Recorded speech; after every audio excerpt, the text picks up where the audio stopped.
So far we've looked at DDoS attacks in a fairly basic fashion. We've just talked about volumes of traffic, and indeed in the Loic example it was just simple HTTP requests. But DDoS does get much more sophisticated than that, and attackers are always looking for ways to make their attacks more effective. So for example, they'll try things like an amplification attack. And what they're trying to do here is make a request that then generates a larger response. Now, one way of doing that might be to request resources that say return very large documents from the target website. That's going to be more effective at flooding the outbound connection than, say, requesting a very efficient, lightweight page. Another example that has a bit of a twist in it is a DNS reflection attack. And in this example, the attacker is going to make DNS queries. But in that query, they're going to forge the originating IP address such that the response to the query is sent to the target website rather than going back to the attacker. So this is the reflection component. The attack is actually reflected back from the DNS servers to the target website. It can also be amplified by making the right DNS request such that those responses are as large as possible. Distribute that out to enough DNS servers and make enough requests, and it can be enormously effective as that amplification effectively gears the response up and creates greater impact. Another one again is an NTP attack. So this is the network time protocol, and it's another reflected attack. And it uses spoofed packets sent via UDP, which then cause the response to go back to that target website. And we're seeing a lot of different DDoS attacks that are exploiting different protocols in order to impact the target website in all new ways. Another example of that would be an SNMP attack. So this is the Simple Network Management Protocol. And you'll often see that used in the management of things like routers or servers or printers, IP video cameras. And just one more example to show the diversity of different attacks, a SYN flood attack. Now, I talked a lot about SYN packets in the TCP connection in my ethical hacking session hijacking course. And this now becomes an attack at the TCP layer. So it's a different attack again targeting a different protocol. And it just goes to show how diverse these attacks are. This is just a small sample. There are many, many different types of DDoS attack beyond these 5 here. The point I want to make though is how diverse DDoS attacks are. Not just in terms of where they originate from or what the tools are, but indeed how they're constructed and what sort of protocol it uses. And this is in part why they remain so prevalent, because they keep evolving. Now all that then begs the question, how do we mitigate against the risk of a DDoS attack? So how can you protect an application when there could be literally thousands of machines out there targeting your web app, and you have to somehow keep that malicious traffic out and still serve the legitimate traffic? Let's look at a few ways now. Defending against DDoS attacks can be enormously tricky, and particularly as those DDoS attacks not only get larger, and certainly we are seeing them get much larger over time, but also get more sophisticated. Well, one option, and this is very much the traditional approach, is perimeter defenses.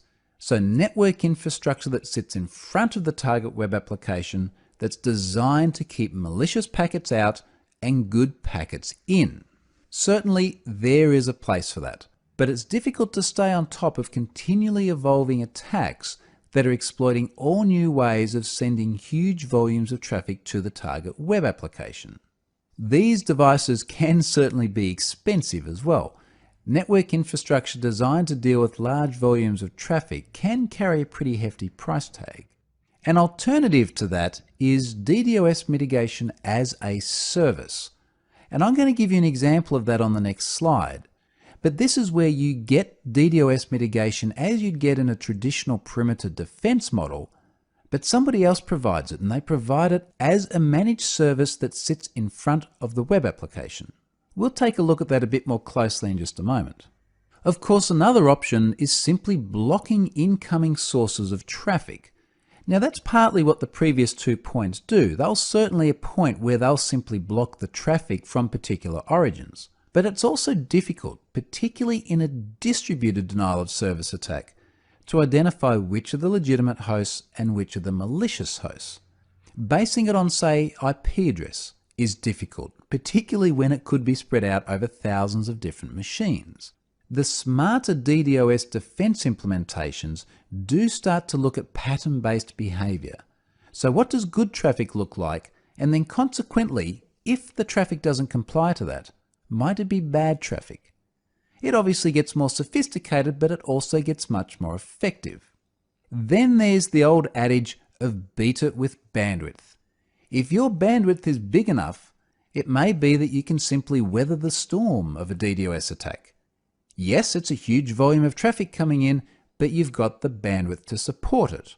If the attackers aren't able to have an impact on the service, eventually they'll give up and move on to something else.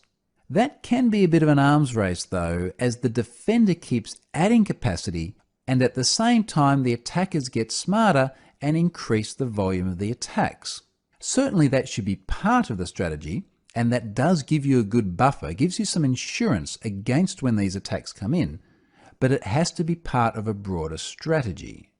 And one other final point on this. We've seen many examples where the DDoS is a diversion technique. Now what I mean by that is that whilst engineers are busy trying to respond to a DDoS attack, the attackers are mounting the actual attack that they wanted to mount. Perhaps it's a SQL injection attack where they're exfiltrating data from the website, or maybe they've managed to get RDP sessions in behind the firewall.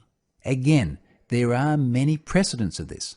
We've seen multiple occasions where alongside a DDoS attack, there's actually been an attack that does actually access sensitive data. And let me also be clear about this. DDoS attacks don't typically impact the integrity of the system. So they don't cause data to be leaked, they don't circumvent access controls, they don't do any of the other things that we've seen throughout this course. They simply make the service unavailable to other people. Now I mentioned DDoS mitigation as a service. Let me give you an example of that. I want to talk briefly about the Cloudflare model. And I'm talking about Cloudflare because I have another course on Pluralsight called Getting Started with Cloudflare Security. And it's all about how you can get their service set up as a protection for your web application. Now here's the way Cloudflare describe their service. Most of the time, a web application is naked. And what they mean by that is that all these three sources of requests, so visitors, crawlers and bots, and attackers, are going direct to the site. The site has no defense in front of it, therefore it is naked. Now what the Cloudflare model does is it routes all of the traffic through their infrastructure. And by doing that, they can let through the crawlers and bots because you do still want search engines to crawl and index your site, but then they can block the attackers. And the really neat thing about the Cloudflare model is that because they protect such a significant portion of the internet, they're one of the world's largest web assets, they can build up a very comprehensive profile of what malicious traffic looks like. Now that malicious traffic may not be going to your site now, but they can observe it on other sites. And if it does come to your site in the future, then they can block it appropriately. They also make this model available for free. There are commercial offerings that give you more features, but you can wrap Cloudflare around a web application and get DDoS defense straight out of the box in mere minutes without spending a cent. When you do move up the pricing tiers, particularly as you start to protect larger and larger assets, the ability to delegate DDoS protection to a provider like Cloudflare, rather than standing up that dedicated infrastructure and handling attacks yourself, can be very attractive to organizations. So that's a bunch of different ways of defending against DDoS attacks. That brings us to the end of this module. Let's go and take a look at the summary.